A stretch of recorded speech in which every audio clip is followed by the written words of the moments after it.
तो श्री सूत जी महाराज सोनकादि ऋषियों को और श्री सुखदेव जी महाराज राजा परीक्षित को और श्री मैत्रेय मुनि जी श्री विदुर जी को बता रहे हैं। करदम देवहूति विहार आज का प्रसंग है। करदम देवहूति विहार सज्जनों, कपिल देव जी महाराज का जन्म और देवहूति को भक्ति का ज्ञान उपदेश और महाराज मनु के वंश का वर्णन, सतीदाह दक्ष यज्ञ विध्वंस और आज का सबसे सुंदर प्रसंग है सज्जनों ध्रुव चरित्र। इसके बाद में सज्जनों राजा प्राचीन बरीही की कथा और फिर ऋषभदेव जी महाराज का देह त्याग और भरत जी को राज करती। ऋषियों को भगवान की कथा का आनंद आ रहा है सज्जनों। और करदम जी ने कहा कि तुष्टो हमद्दतभमान विमान धाया शुश्रूषया परमया परया च भक्त्या कियो देहि नामयमतीव स्वदेहो नावेक्षित समुचित क्षपितुम मदर्थे। मैं तुम्हारी सेवा से बड़ा प्रसन्न हूँ देवी। ऋषि करदम ने अपनी पत्नी को लेकर के सज्जनों सरोवर में स्नान किया। पत्नी हो गई महाराज 16 वर्ष की और करदम जी हो गए 20 वर्ष के सरोवर में स्नान करने से। और एक ऐसा अद्भुत महल तैयार हो गया सज्जनों, ऐसा अद्भुत महल तैयार हो गया कि भूषणानि परार्घ्यानि वरियांसि धूमन्ति च और अन्नम सर्वगुणोपेतम पानम चैवामृतस्सवम्। एक इतना सुंदर विमान तैयार हो गया, इतना सुंदर इतना बड़ा महल तैयार हो गया तपस्या से सज्जनों। उसमें हजारों प्रकार के आभूषण हैं, हजारों प्रकार की दास दासियां हैं,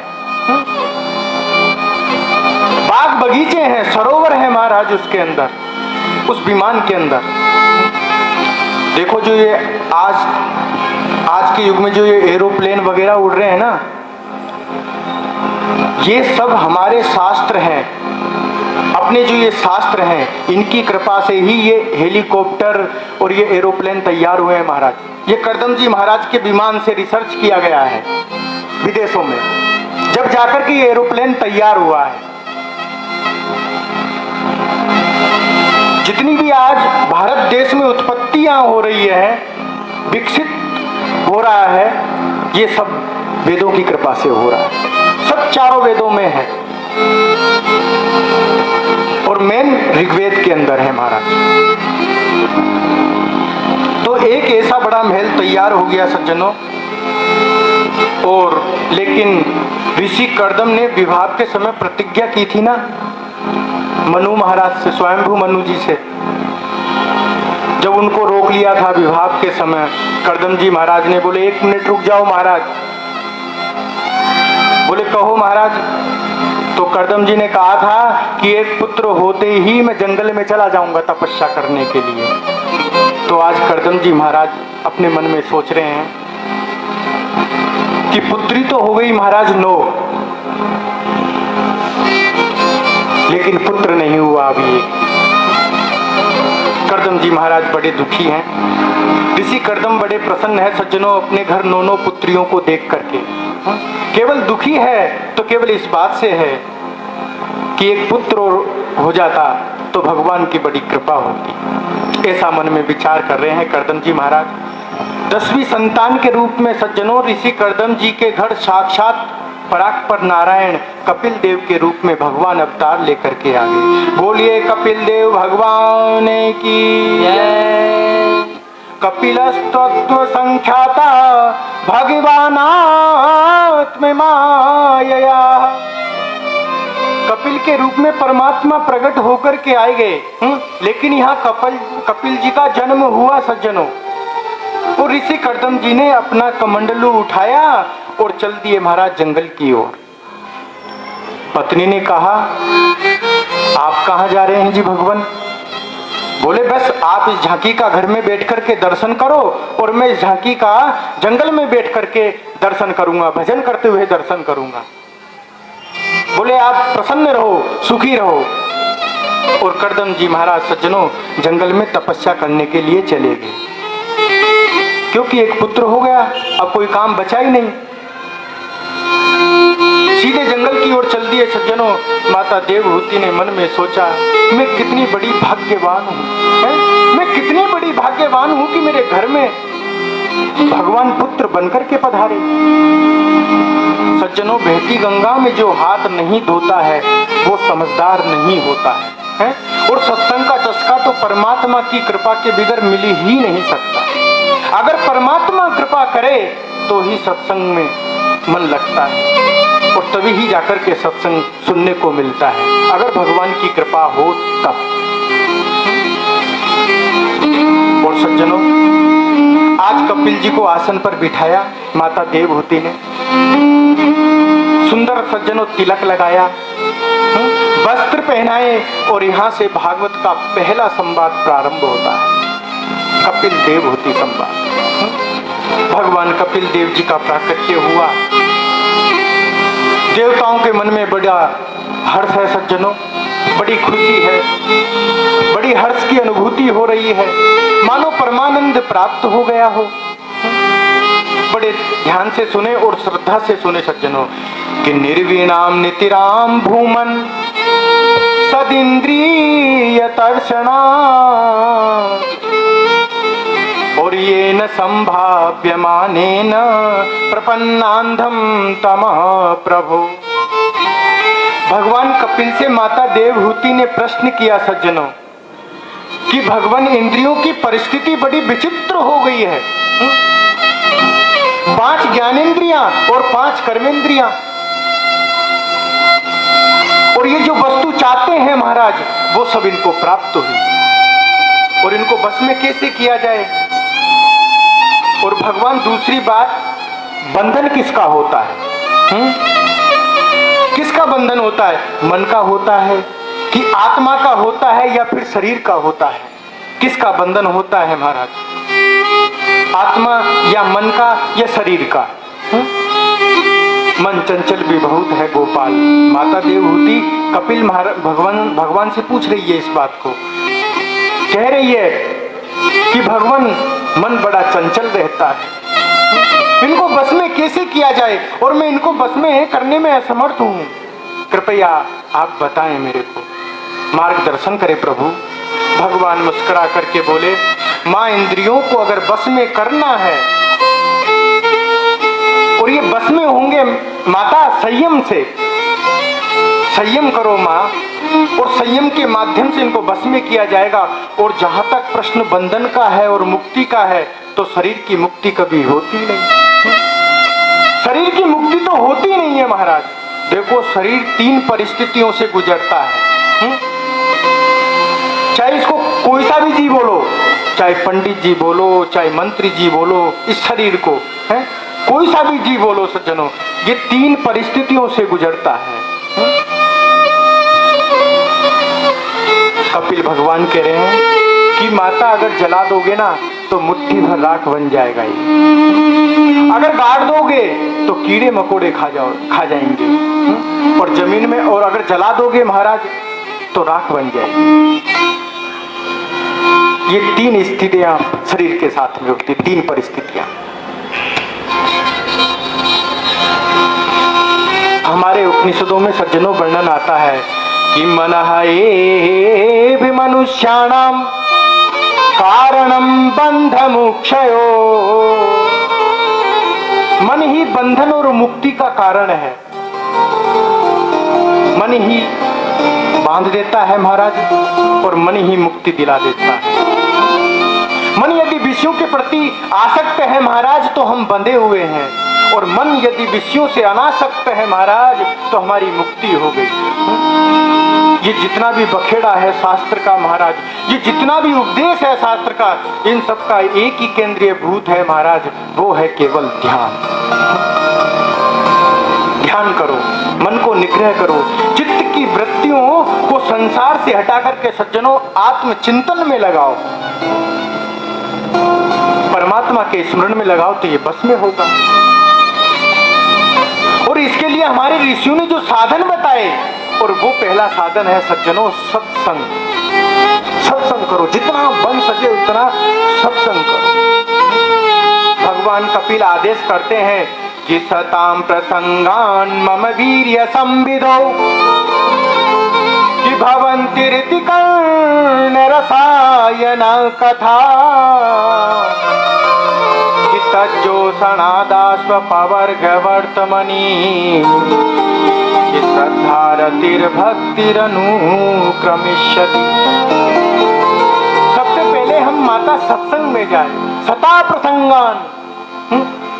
माता सबसे पहले हम सत्संग में जाए। मन को वश में करने का नुस्खा बता रहे हैं कपिल भगवान माता देवहूति को कि माँ सबसे पहले सत्संग में जाओ। देखो, अगर आज आप लोगों ने इस संवाद को सुन लिया ना, तो यूं मान लो कि जीवन को परम आनंद मिल जाएगा। कपिल देवहूति संवाद को अगर सुन लिया तो ऐसा भजन में मन लगेगा महाराज, जो जीवन में याद रखोगे कि यहाँ कोई आया था सवाई माधोपुर राजस्थान से बताने के लिए।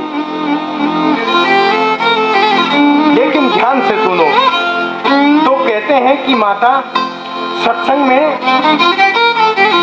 सत्संग करो, सत्संग में जरूर जाओ। जब हम सत्संग में जाएंगे ना, तो सुनते सुनते सज्जनों धीरे धीरे मन गोविंद के चरणों में लगेगा। अगर हम सत्संग में जाएंगे तो गोविंद के चरणों में सज्जनों मन लगेगा, मन आकर्षित होगा। और जब मन गोविंद के चरणों में लग जाता है ना, क्योंकि बिना प्रेम रीझे नहीं नटवर नंद किशोर। बिना प्रेम के ठाकुर जी को आप प्राप्त नहीं कर सकते महाराज।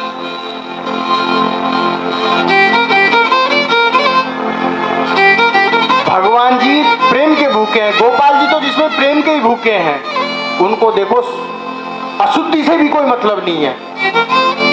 जब दीक्षा दे दी जाती है, सदगुरुदेव भगवान जो कान में मंत्र देते हैं, जब आप गुरु बनाते हो, कभी भी जो गुरु मंत्र दिया जाता है ना, वो जोर से बोल करके नहीं दिया जाता, कान में दिया जाता है।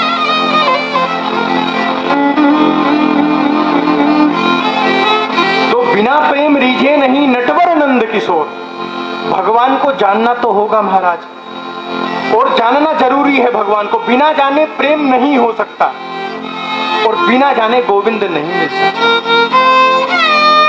इसलिए प्रेम से ही गोविंद की प्राप्ति हो सकती है, गोविंद की सन्निधि मिल सकती है। इसलिए सत्संग में जरूर जाओ। देखो, एक उदाहरण देकर के समझाता हूँ। जैसे कि आप किसी रास्ते से जा रहे हो, अब आपको कोई अपरिचित व्यक्ति मिल गया।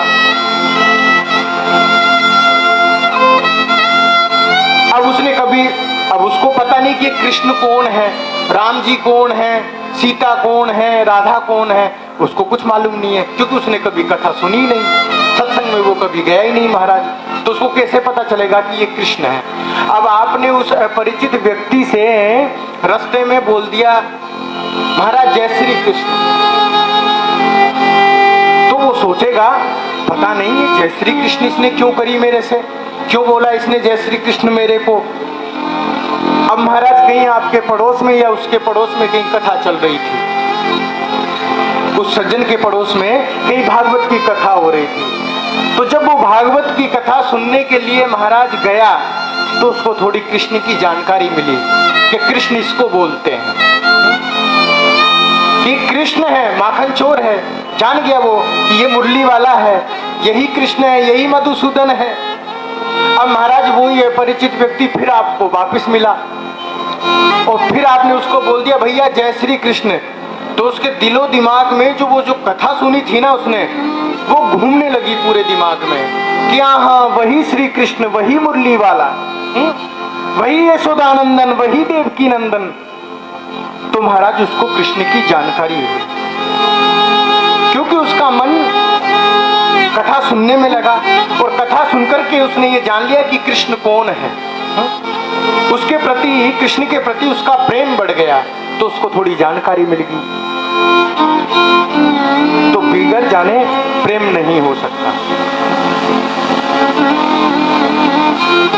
तो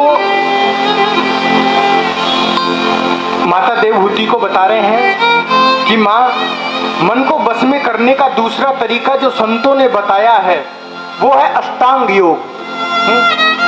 चित्त की वृत्तियों का निरोध ही महाराज योग है। और योग में हमारे 8 अंग होते हैं महाराज। यम, नियम, आसन, प्रत्याहार, प्राणायाम, धारण, ध्यान और समाधि। ये 8 अंग बताए हैं सज्जनों योग के। इसके माध्यम से हम मन को बस में कर सकते हैं। भगवान कपिल कहते हैं माता, मन को अगर बस में करना है तो सबसे पहले अहिंसक बने मां।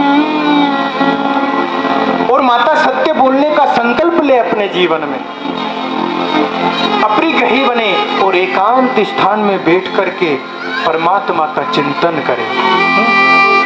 और माता प्रातः जल्दी उठिए और शीघ्र उठ करके स्नान आदि से निवृत्त होकर के माता एकांत स्थान में बैठ जाइए और धीरे धीरे गोविंद के चरणों का आश्रय लीजिए माँ।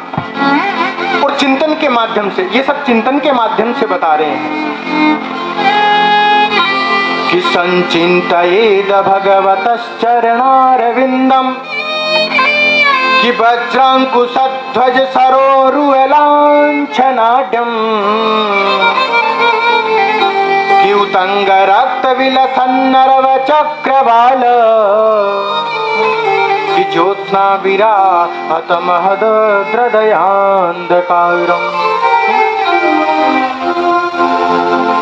तो प्रभु गोविंद के चरणों का चिंतन कीजिए। देखो भगवान के चरणों की चिंतन की बात क्यों कही महाराज? क्योंकि हमारा जो ये चित्त है ना, चित्त जो हमारा चित्त है महाराज, इसमें जन्म जन्मांतर के कर्मों की वासना की गठरी चित्त में चिपकी हुई है महाराज। और जब हम भगवान के चरणों का चिंतन करेंगे महाराज, और उस चिंतन के माध्यम से वो गठरी महाराज शुद्ध हो जाएगी, पवित्र हो जाएगी। इसलिए माता गोविंद के चरणों का चिंतन करें, फिर धीरे धीरे मन को उठाए माँ, और फिर माता भगवान के कटी प्रदेश का चिंतन करें, भगवान के उदर का चिंतन करें। अब उदर के चिंतन की बात कैसे कही? बोले माँ आपको कैसे करना है उदर का चिंतन? बोले इस संसार में जो भी कुछ दिखाई देता है महाराज, जो भी विश्व में कुछ भी दिखाई देता है, वो सब मेरे ठाकुर जी के उदर में सब है उपस्थित, वो सब भगवान के उदर में है। ऐसा चिंतन करे माँ। बाहर कुछ भी नहीं है महाराज, सब उदर में है भगवान के। फिर माता भगवान के वृक्ष स्थल का चिंतन करे, फिर माता प्रभु के मुखारविंद का चिंतन करे। और माँ ने कहा मुखारविंद का चिंतन कैसे करें भगवान? तो कपिल देव भगवान कहते हैं कि हासम हरैरवनता खिल लोक तीव्र कि शोकाश्रु सागर विशोषण मृत्युदारम हरि सम्मोहनाय रचितम निज माययाश भूमंडलम मुनिकृते मकरध्वजस्य। माता हंसी से परिपूर्ण परमात्मा की झांकी का चिंतन करो। क्यों? क्योंकि भगवान की मुस्कुराहट से परिपूर्ण मुखारविंद का जब हम चिंतन करेंगे ना महाराज, तो शोक रूपी सागर से निकल करके महाराज आनंद के समुद्र में पहुंच जाएंगे। अब इसका मतलब ये हुआ कि जीवन की जैसी भी परिस्थितियां आए महाराज, उसका डट करके मुकाबला करना चाहिए। इसका मतलब तो यही हुआ। उससे कभी मत घबराओ, परिस्थितियों से कभी घबराना नहीं चाहिए। अगर आप थोड़ा सा अगर नजर डाल करके देखो महाराज, अगर थोड़ा सा विचार करें, तो हमारे राम कृष्ण के जीवन में जितना संकट आया है, उतना संकट किसी भी परमात्मा के जीवन में देखने को नहीं मिलेगा। किसी भी परमात्मा के जीवन में देखने को नहीं मिलेगा। जितना कष्ट श्री सीताराम और कृष्ण के जीवन में देखने को मिलेगा। अपने श्याम सुंदर को देख लो, जन्म कहाँ हुआ महाराज, बताओ कहाँ हुआ जन्म? जहां डाकुओं को बंद किया जाता है वहां तो श्रीमान जी का जन्म हुआ, वहां जन्म हुआ महाराज। वहां से आए गोकुल में 5-7 दिन मुश्किल से रहे होंगे तो महाराज पूतना आ गई, स्तनों में जहर लगा करके पूतना मारने को आ गई। अब थोड़ा महाराज शांति से ही लेटे थे कृष्ण कन्हैया, अपना थोड़ा शांति से ही विश्राम किया महाराज, तो अकासुर आ गया, वकासुर आ गया, वृक्षासुर आ गया महाराज मारने के लिए, कर्णावर्त आ गया, फिर काले नाग से महाराज युद्ध करना पड़ा भगवान को। कितने संकट आए अपने श्याम सुंदर के जीवन में। फिर ब्रजमंडल में महाराज आग लग गई, अघासुर, बघासुर, अरिष्टासुर, केसी, धेनुकासुर, बड़े बड़े राक्षसों को मारा कन्हैया ने, गोकुल छोड़ा, वृंदावन छोड़ा, मथुरा आई गए महाराज और मथुरा में कंस की सेना से युद्ध किया। कितने कष्ट आए अपने कन्हैया के जीवन में बताओ, है? एक मिनट भी शांति से नहीं बैठे। अगर बैठे हो तो आप बता दो उनके चरित्र को सुन करके, 8वें दिन मेरे को जरूर बता देना, अगर थोड़ा सा भी अगर चैन से बैठे हो। एक दिन भी शांति से कन्हैया नहीं बैठे सज्जन। महाराज मथुरा में कंस की सेना से युद्ध करना पड़ा है, और जब कंस से युद्ध करना पड़ा महाराज, दुष्ट कंस का उद्धार किया, तो थोड़ा शांति से बैठे ही थे गोपाल कि महाराज जरासंध ने मथुरा को घेर ली। 17 बार उसको परास्त किया कन्हैया ने, जरासंध को महाराज। और 18वीं बार सज्जनों ब्राह्मणों का मान रखने के लिए, सम्मान रखने के लिए भगवान रण छोड़ करके चले गए सज्जनों। 18वीं बार में नंगे चरणों से प्रभु दौड़े मथुरा से, और देवताओं के प्रधान शिल्पी विश्वकर्मा ने रात रात में द्वारिका का निर्माण कर दिया। अब भगवान थोड़े शांति से द्वारिका में आकर के बैठे ही थे महाराज। विवाहवादी संपन्न हुआ तो पांडव बोले भगवान अब हमको बचाओ, अब हम दुखी हैं महाराज, हम संकट में पड़ गए। यहाँ भगवान इनकी सुरक्षा में लगे महाराज। एक राक्षस ने जाकर के द्वारिका को घेर लिया। बोलो जय श्री कृष्ण। अब महाराज पांडवों को बचा करके महाराज द्वारिका को बचाने गए, उस राक्षस का उद्धार किया महाराज।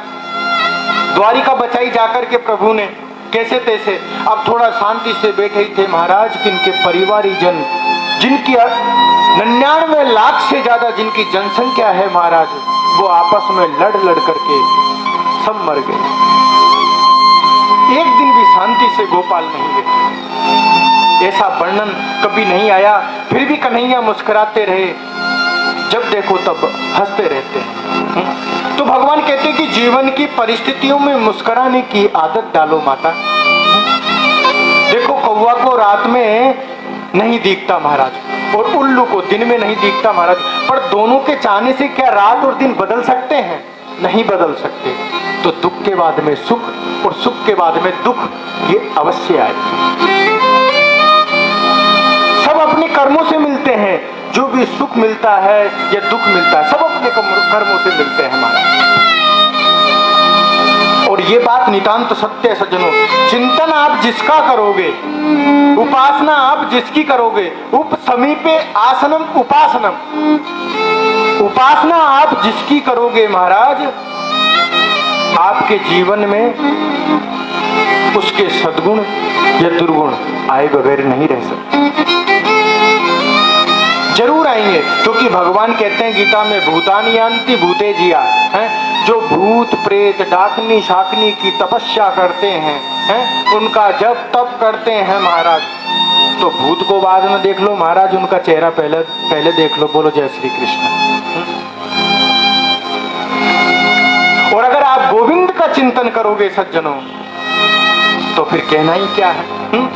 अगर गोविंद का चिंतन करोगे तो सद्गुण आए बगैर रह नहीं सकते हैं, ये पक्की बात है। इसलिए चिंतन बढ़े।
चालू लगे हाजिरी।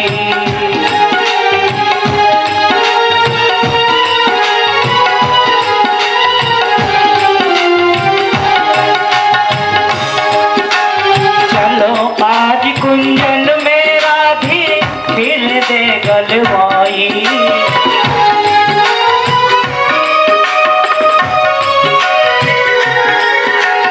चलो आज कुंजन मेरा भी खिल दे गलवाई। चलो आज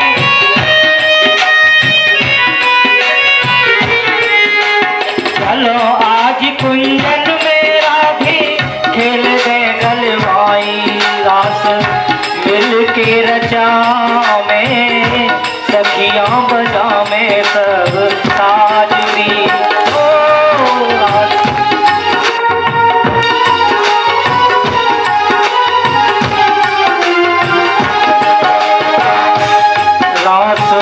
मिल के रचा में सखियां बजा में सब साजरी।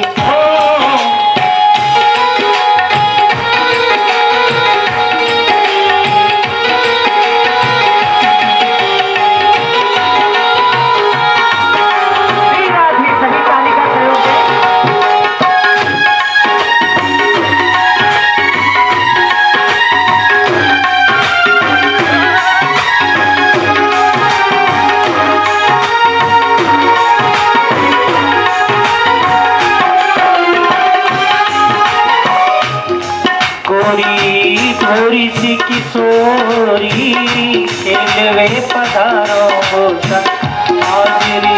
तुम कारी कारो रंग प्यारो मैं जो है जाऊं कारी।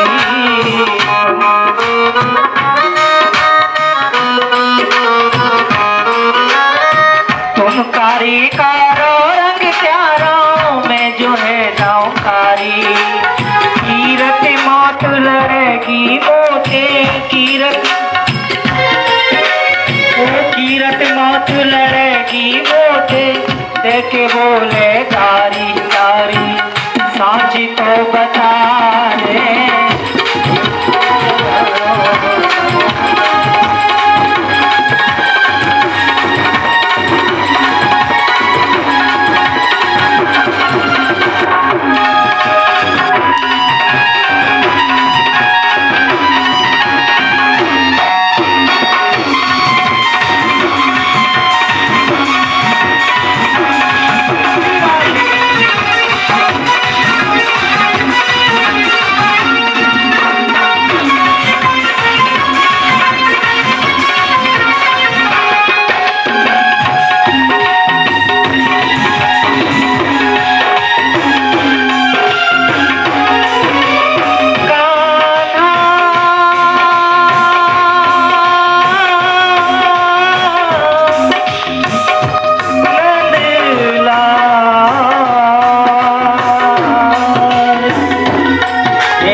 कजरारी तेरी आंखों में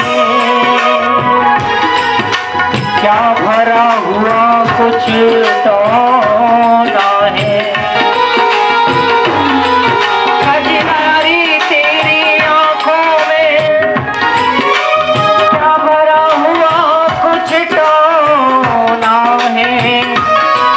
तेरा तो हसन प्रेमी का मरण कुछ जान हाथ से खोना है। क्या भूवी हुस्न बयान करूं तू सुंदर श्याम सलोना है। श्याम सखी प्राण धन जीवन ब्रज का एक खिलौना है।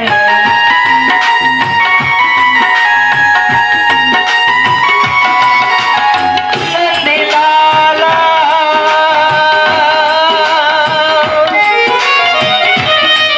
कान्हा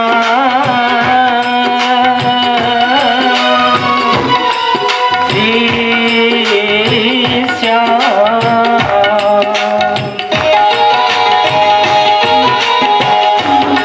क्या चाल सान अलबेली है।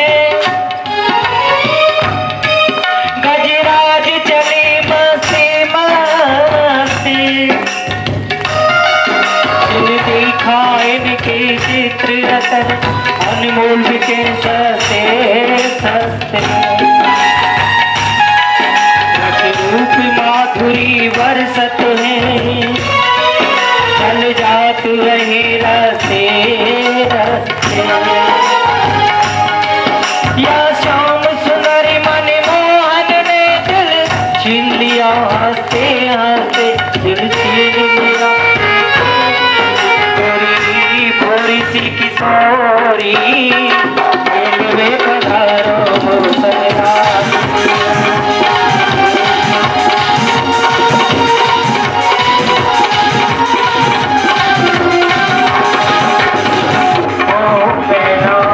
जाऊं रे बिहारी तुम संग जानो लागेलारी। जाऊं रे बिहारी तुम संग जानो लागेलारी। आइए अब मयूर भगवान के नृत्य के दर्शन करें।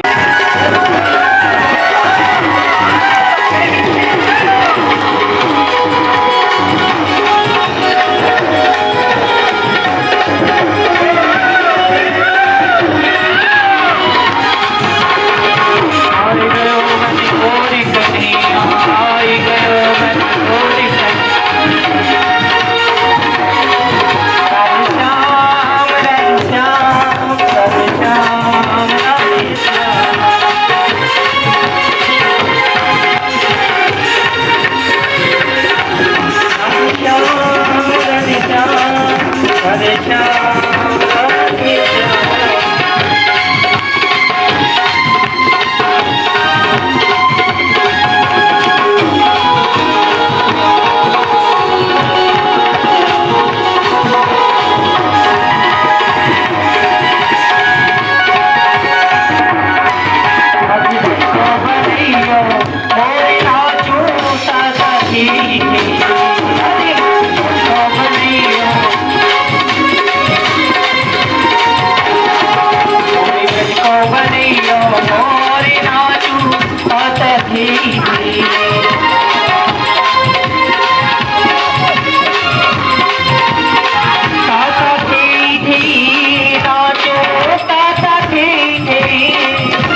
बहैयो समुंदर भी विधवा के अंदर बहैयो आप लगे की कोरी नाचो दादा खेई गई नाचो दादा खेई गई नाचो कोरी कोरी नाचो दादा खेई गई अरे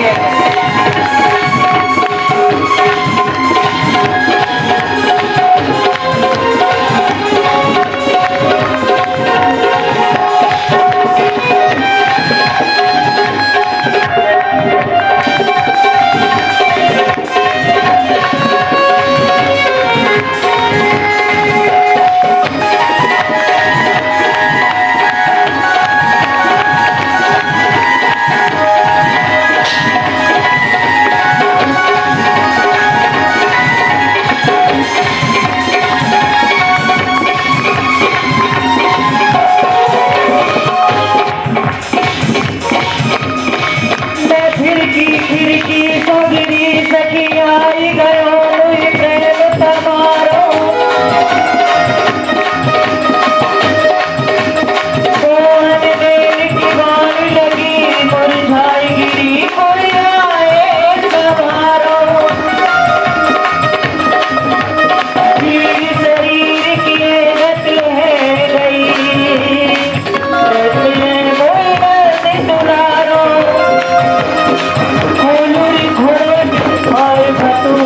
आखनी मोरी की पाखनी बनैयो मोरी नाचू साता खेई मोरी नाचू साता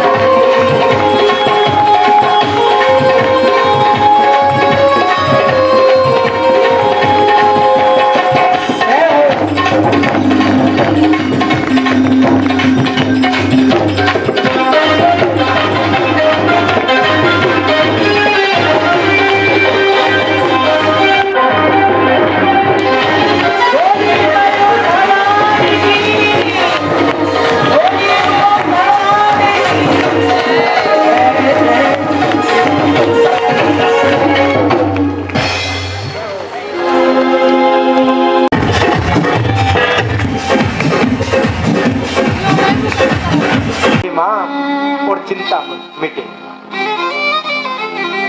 तो गोविंद मिले। चिंतन के माध्यम से मन एकाग्र हो सकता है।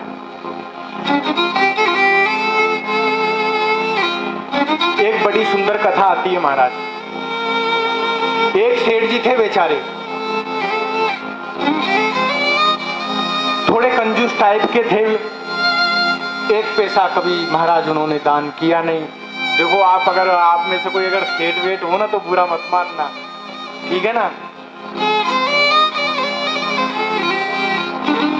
तो एक सेठ जी थे महाराज, पर थोड़े से कंजूस थे। कभी एक पैसा दान नहीं किया महाराज, एक पैसा दान नहीं किया आज तक। सब धन जहां से भी बटोर बटोर करके लाते महाराज और तिजोरी में भर के धर देते। बस उनका यही काम था, पर दान कभी नहीं किया उन्होंने। महाराज कुछ पड़ोसी लोगों ने कहना शुरू कर दिया, अरे बोले सेठ जी थोड़ा बोला दान वान तो कर दिया करो कभी कभी, हैं कमाने में लगे रहे तो 24 घंटे। तो सेठ जी ने एक दिन मन बनाया अपना दान करने के लिए। अब तिजोरी खोली महाराज उन सेठ जी ने और एक सोने का सिक्का निकाला। पहले सोने की मोहरें चलती थी ना, एक सोने का सिक्का निकाला महाराज और उसको देख करके कहते हैं, बोले देखो ये दुनिया के लोग कहते हैं कि दान करो दान करो दान करो। अरे मेरे पीछे ही पड़ गए ये लोग कि दान करो दान करो। भैया आज तो तेरे को दान करने के लिए जाना ही पड़ेगा, मेरे को आज तो दान करके ही आना पड़ेगा, नहीं तो ये पड़ोसी लोग मेरे को छोड़ेंगे नहीं है। आज तो दान करने के लिए जाना ही पड़ेगा भैया। अब महाराज एक हनुमान जी का मंदिर था, अब हनुमान जी का मंदिर था, 2-3 किलोमीटर पैदल पैदल गए महाराज, और वो जो सोने की मोहर थी ना, उसको मुट्ठी में बंद करके रख लिया, मुट्ठी में बंद कर लिया महाराज, और जा रहे हैं हनुमान जी के मंदिर में दान करने को। अब कैसे तैसे महाराज पहुंच गए। मन तो बड़ा दुखी था कि आज दान करना पड़ेगा, आज एक सोने की मोहर चली जाएगी मेरे हाथ से, बड़ा मन में दुख है महाराज।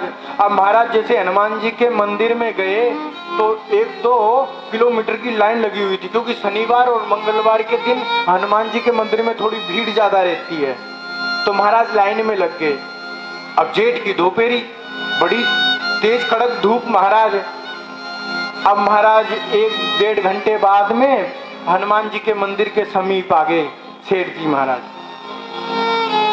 अब जो वो 1-1.5 घंटे से जो वो सोने का सिक्का मुट्ठी में जो बंद था महाराज, वो गीला हो गया पसीने से, थोड़ा गीला गीला हो गया। अब जैसे हनुमान जी की सन्निधि में पधारे तो उस सोने के सिक्के को देखे महाराज, मुट्ठी को खोल करके, तो वो गीला गीला हो गया। तो उसको देख करके सेठ जी कहते हैं, बोले तू भी रोता है, तू भी जाना नहीं चाहता मेरे को छोड़ करके? और देखो ये दुनिया के लोगों को कहते हैं कि दान करो दान करो दान करो, पर ये दिखता नहीं कि तू भी रोता है। बताओ कैसे दान करूं? लोगों को दिखना तो चाहिए ना कि भाई तू भी रो रहा है।